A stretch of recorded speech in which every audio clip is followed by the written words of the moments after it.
Morning, everyone. Welcome to the Wealthy Retailer Podcast. I'm your host, Dan Holman. Here we are recording for the week of August 13th with Rob Walsher from Road 55. Going to feed us some headlines and chat. Yeah, right on. Rob, how you doing today? Good. Yeah, real good. Just coming off a little golf getaway for the first couple of days of the week, or 3 or 4 days of the week. So a little whack bleep to get rid of some frustrations in your world. There's definitely some bleeps. Yeah, you get rid of some and you find a whole bunch of new ones. So yeah, and depending who you play with, you learn new words every day. Yeah. Right on. Well, glad you got that out of your way, and we can chat some retail headlines here. This week we got some good ones as always. We've got it's an interesting little story. It's a bit about food, but it's talking about a support alliance, and I thought that was kind of interesting. We're seeing across the board, it is suits to sweats. The work style is changing, and what are the effects? It's tough times for many, but is it the time to start new retail? We'll talk about that. We've chatted many times about conversion rates, and this one we're going to talk about what you think they should be in different types of retail businesses. And speaking of that, Dan's going to talk about going for the win in his retail 12 steps. It's go time. And speaking of go time, you want that loyalty, and we've got a story that picks up on things like returns and such as you're aiming towards more customer loyalty to grow your business. So our first story comes to us from the Times Recorder, Zanesville. Do you know where Zanesville is? I don't got a clue where Zanesville is. Had to go look it up. It's round on the sides, high in the middle, Ohio. Yeah. Cool little story. It talking about growing small food businesses being the mission of this lady who runs this. It's I'd say in some ways not quite like an incubator, but this support alliance that they've put together. And FoodWorks Alliance, she explained, and it was established to help small food businesses grow and help the producers to be compliant. And so just, a lot of these, we'll call them pain points. And I guess in some ways, similar to like a Chamber of Commerce. But Dan, as we know, a Chamber of Commerce has to serve all different types of businesses, where this is rather focused. But what were your thoughts when you read this story? Well, I think that this story really is synonymous with the world that we live in today. Whether it's business incubation, business guidance, business consulting, business coaching, you're curating as an astute retailer. You're curating the education that you need to move your business forward. And for Carol, I think her name was Carol Humphreys, in this article from the Times, it talked about, the need for that food alliance. And that's what it was. It was really, this FoodWorks Alliance bringing together similar people. And we've seen this is an age-old process. It's what we call performance groups, mastermind groups. And our great friends at Cloud9 Pajamas, Bob Zeckel, is going to get on his box, and he's going to tell us one of the things that continues to move their business forward is their tuition fees. And we talk about the education that you're paying for in retail, and hiring someone that has the ability to incubate, to take your business down to a micro level and look at where the growth opportunity is, and perhaps share resources, which inventory planning, any kind of business guidance, business coaching is really taking small segments of your business and allowing you to expand it, where you don't have to go out and necessarily hire a six-figure earner to be able to do that, or income to do that. You can buy that in smaller chunks, and that's exactly what this is. And whether you work with someone, in the Management One family, in the Canadian Retail Solutions family, in the Boutique Hub, there is a plethora of business incubation opportunities or tuition opportunities, educational opportunities out there, and that's really where this speaks to. I picked up a line I thought was really interesting too, just her awareness and understanding that they've got to run it just like a small business, that they've got to be profitable, they've got to be sustainable, and so they're preaching what they're practicing themselves, and helping out these small retailers along the way. I've been doing this consulting gig for a long time. And one of the most difficult things to measure is the feel good. My business feels better. Well, they're talking about things that are measurable, profitability. And in any education, we have to have something that's measurable. We take an exam in university, in class, to measure our comprehension or understanding of the practice that we've just learned. And that's really what this is about. Let's measure profitability, which as a byproduct produces sustainability. Yep. Right on. Well, thanks for that. Our next story comes from the New York Post, nypost.com, about the struggles in the men's suit industry, and whether there's a hybrid suit store coming down the pipe where it's sweats on the bottom and suit on the top to adjust to this new reality we're in. What do you think, Dan? Like, obviously they were struggling, some of these stores, before the pandemic, so this just kind of moved the date up ahead. But right. The topic of those industries that serve the workplace style and such, what are your thoughts there? Well, I think that you have to recognize that times are changing, and times have been changing pre, during, and will post-pandemic.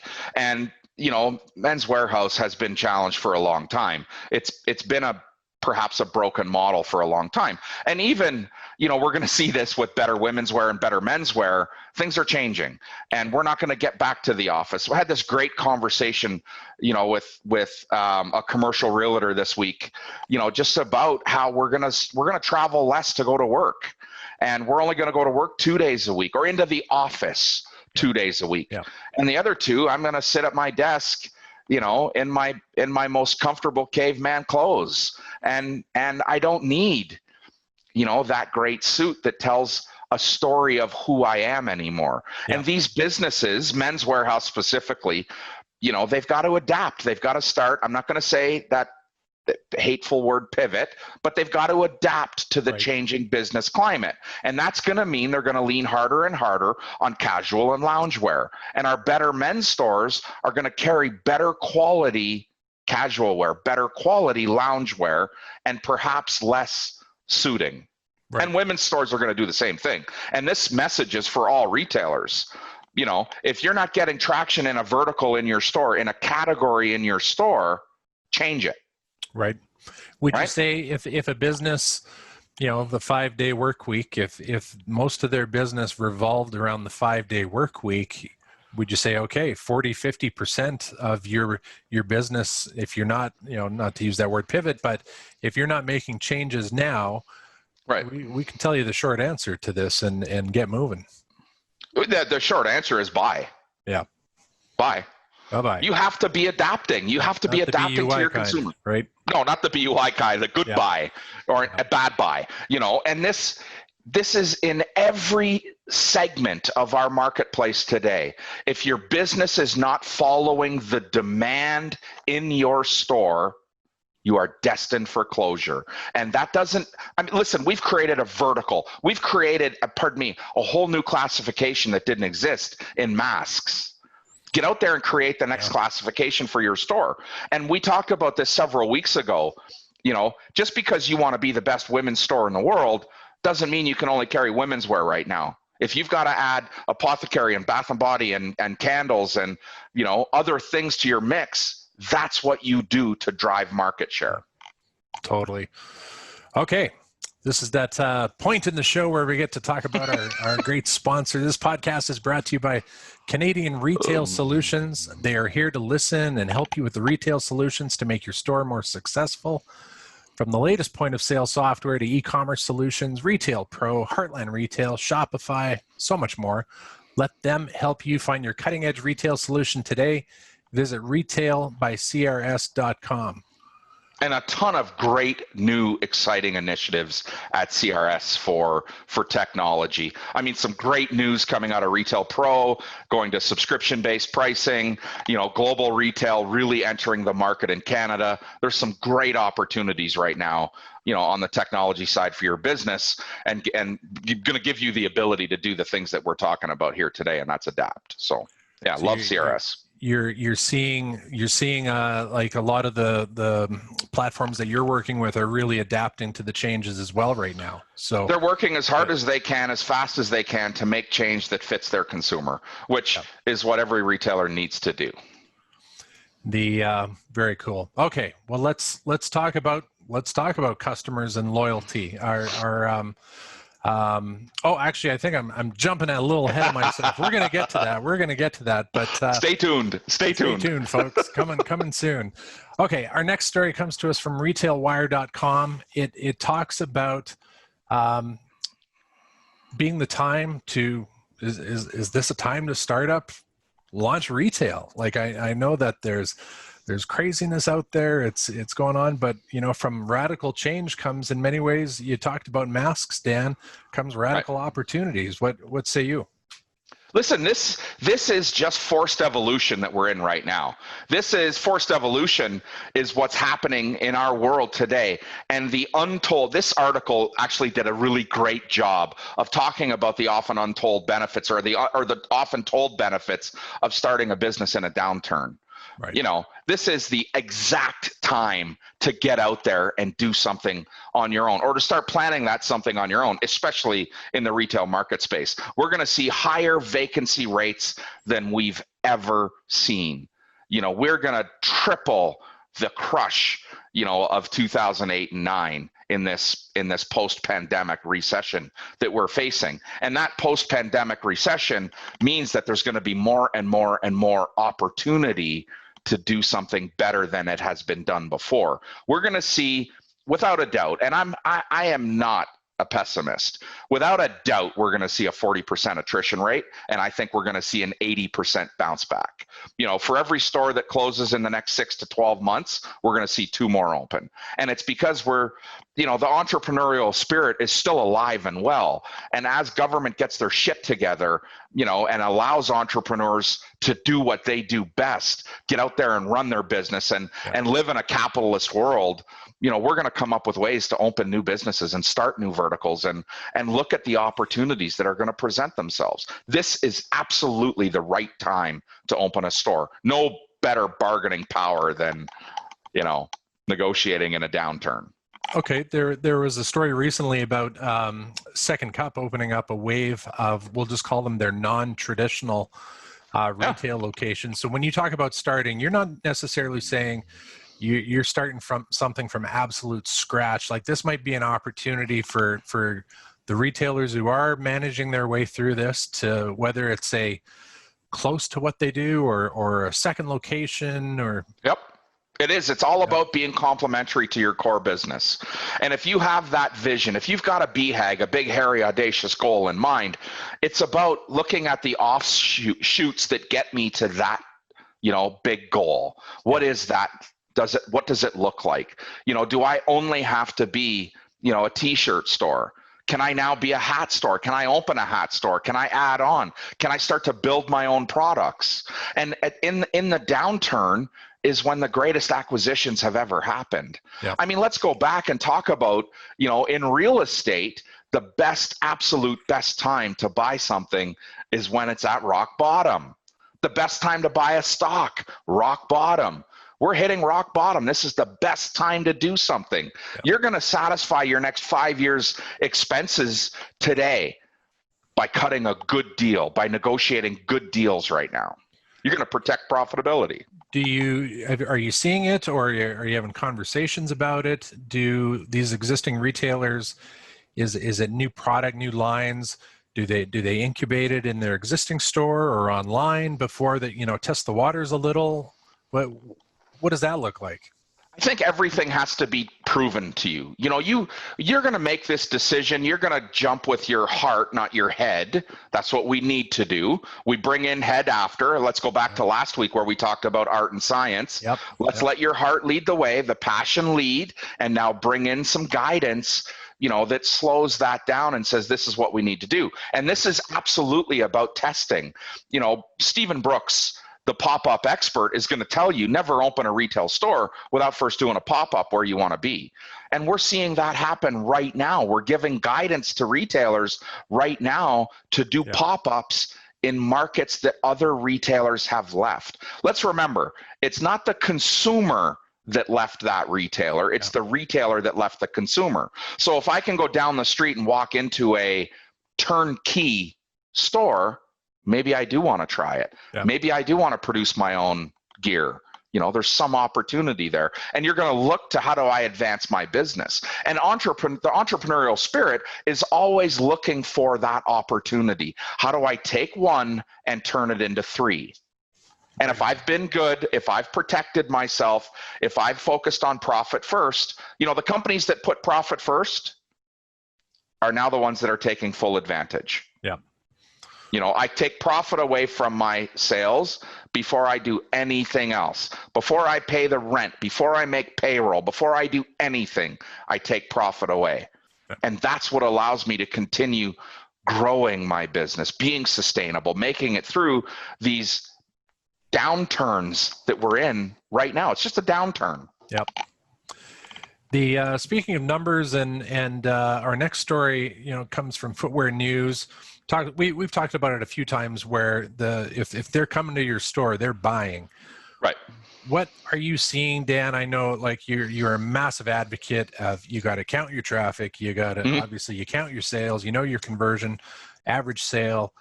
What are you seeing those conversions go to in the different industries that you're working with, and where do you feel they should be? And if someone's maybe not there, what are some of the things they can do? Well, I think that, Rob, you have to look at every vertical on its own. A home goods store is going to have a different closing ratio or conversion ratio than an apparel store does, or than a gift store does. And so we've got to really segment that. But if you're in a fashion store, if you're in an apparel store today, you are more likely to have an 80 to higher percent closing ratio today, where you traditionally ran in the 50s. If you are in and again, this is all about the number of traffic. So it's not, we can't paint every store, every retailer with the same brush. Right. So the better question is, how do retailers improve their conversion ratio? Where should your conversion be? It should be better than it was yesterday. How do you get there? By focusing energy in your selling system. How do I better connect with my audience? How many people are leaving my store today without a bag, and then asking yourself why, and fixing that problem? You see, conversion today, this article, and I think if I remember correctly, it came from footwear. Well, footwear has always been a bit of a challenge in conversion. Look at a pure footwear store, you've got 1,000 pair of shoes on display. What's the number one thing that stops people from buying? It's the comfort, or the satisfaction that they're buying the right thing.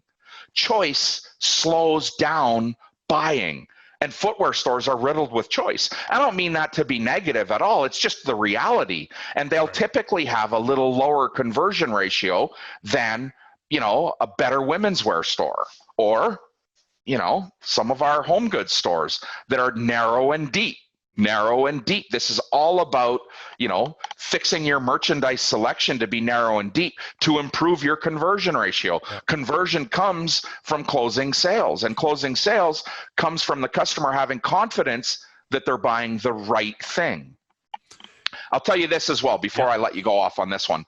The customer has, as she walks in the door, she has her own phases or cycles in her buying process, the same way that you do as a retailer in selling. She's either dreaming, exploring, or selecting, right? She starts dreaming about what she wants. And if you're in a home goods store, she's dreaming about what she wants her room to look like or feel like. Yep. If it's her wardrobe, she's dreaming about what she's going to look like as she stands in front of her group in her office, or at her next seminar, or at her next dinner party. She's dreaming about that. And then she starts to explore, how do I satisfy this dream that I have? And then she moves to selecting. And not every customer walks into your store in the selecting phase. Right. You get them there by helping recognize that they may be in dreaming or exploring. You think that's even possible to track okay, we had 28 dreamers came through the store today and 12 selectors. 100%. Yes, it And is. kind of know that ratio. You do know that when you talk, when you're engaged with a client, you recognize very quickly what stage they're in and how quickly they're prepared to move. When someone walks into my store and looking for a sofa, and I say to them, how long have you been looking for a sofa? About a year. Okay. This tells me something has gone wrong. Why haven't you found? There's 8 million places to buy a freaking sofa out there. What went wrong? Well, it was probably their ability to select the product that was right for them. Yep. And so I know when someone's ready to buy or not ready to buy simply through conversation. And you as a retailer know that. And our best salespeople are often the owners of our stores. And they know. The traffic and conversion, one person or maybe a couple are tasked with knowing that each day. Do you think that knowledge is pervasive throughout the floor? Like this is obviously different stores, different amounts of staff and that, but do you think they know into their section, or is that just too much detail at that point? That's a good question. And I'm going to say, as a good coach on my floor, I talk about my system. And I talk about what goes into the system. And I talk about what the opportunity is. And I talk to you as a salesperson about, if I want you to if you want to make $10,000 this month, and you have $100 average sale, how many customers do you need to see this month? Just do your math. Yeah. I know I got to see 100 customers. How many do you see a day? If I work 5 days a week, how many do I need to see? And so I can break things down as a coach into smaller, more palatable chunks. So this conversation on the floor is widespread. It's not a secret. This is the reality. If you're a commissioned salesperson, right? I should be talking to you about how much you want to earn, not how much you want to sell. It's not what you want to sell. Your sales goal is not important. Your income goal is important.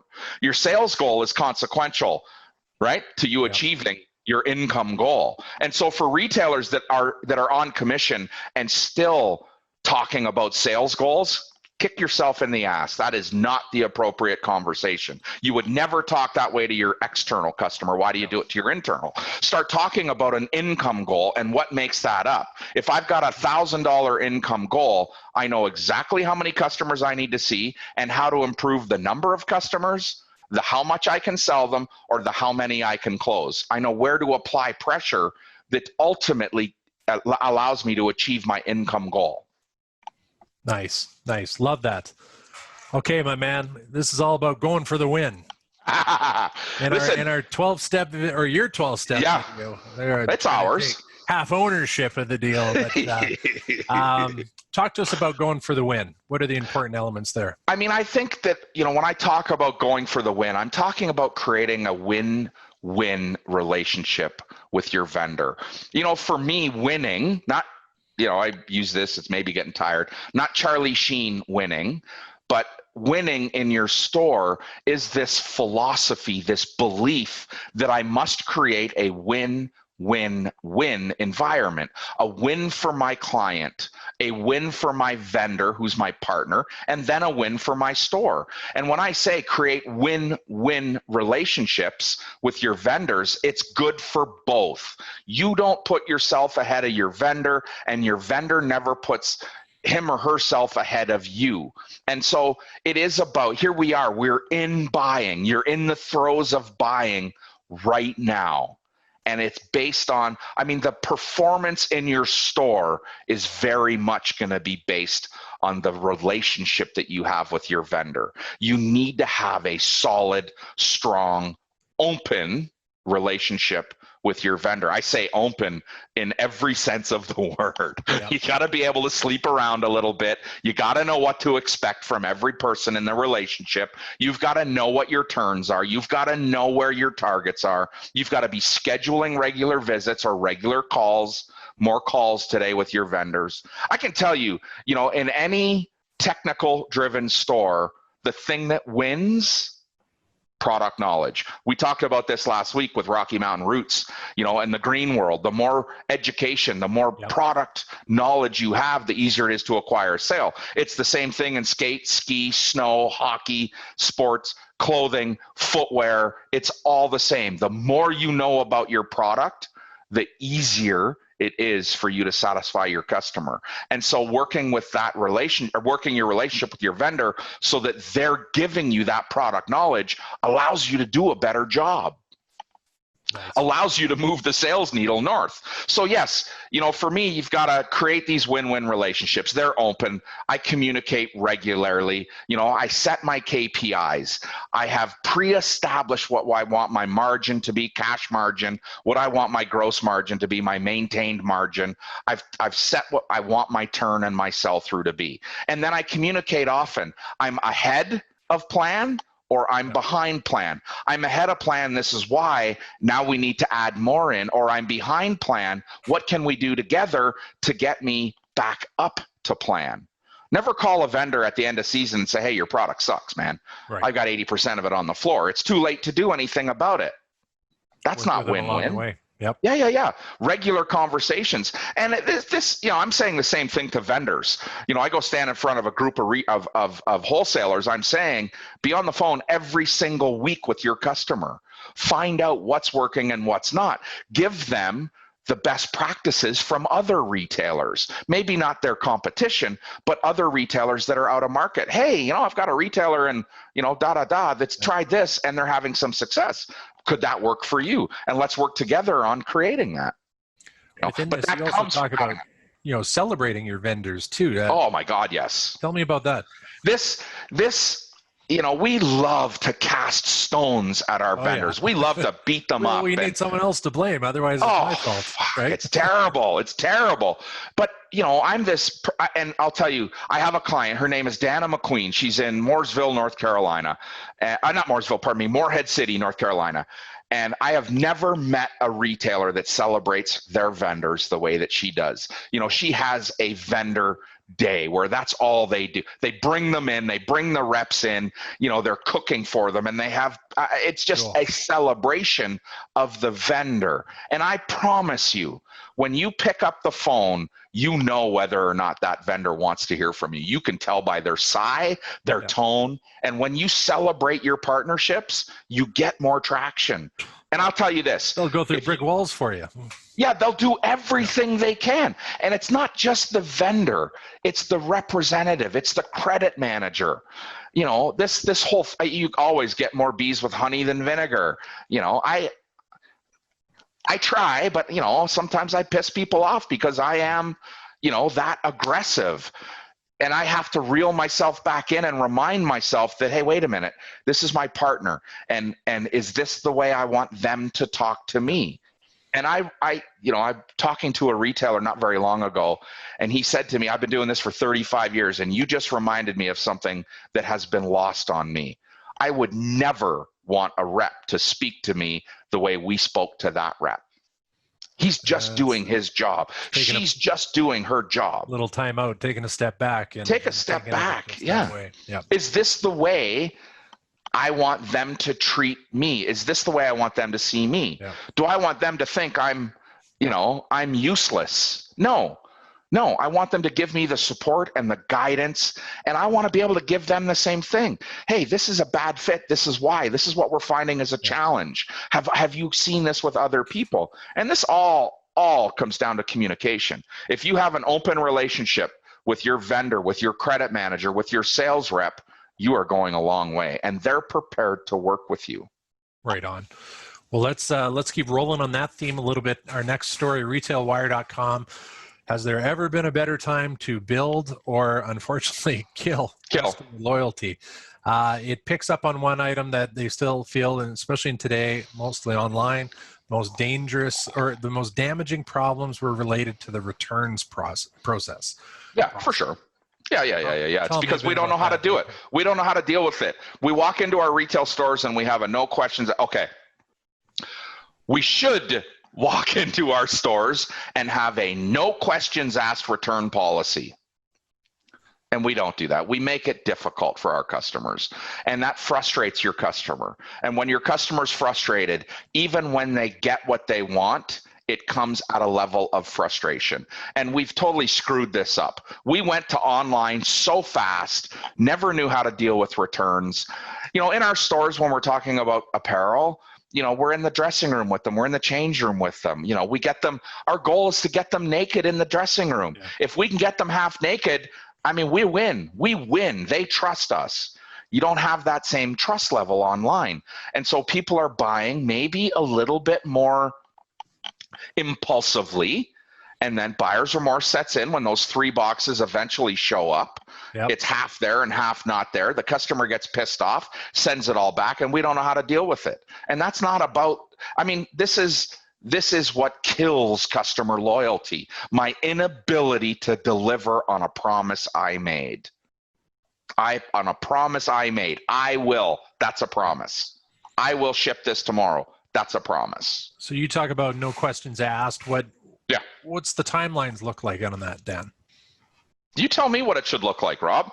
If you're unhappy with something, should you have to do a somersault to correct it? Do you want my loyalty? Yep. Don't ask me questions. Am I going to take advantage of you? Yep. If I'm that 1 in 100, I might. Right? Fool me once, shame on you. Fool me twice, shame on me. Fool me 3 times, I need to get my head out of my ass. Yeah. But I don't want you to have to justify why you're unhappy with something. I don't want you to justify why you're not wearing a mask. I'm not allowed to ask you. I just want you to tell me.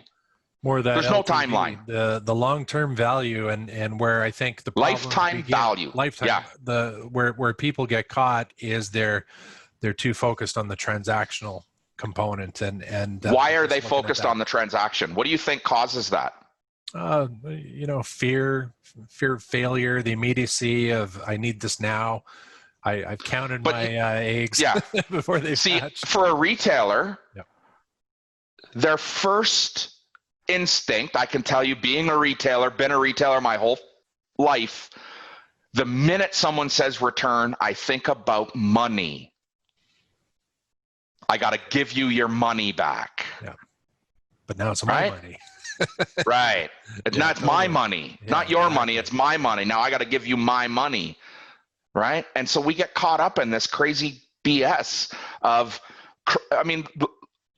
absolute lunacy with some of these return policies that we see. Your return policy should be pretty simple. You're not happy. I'm not happy.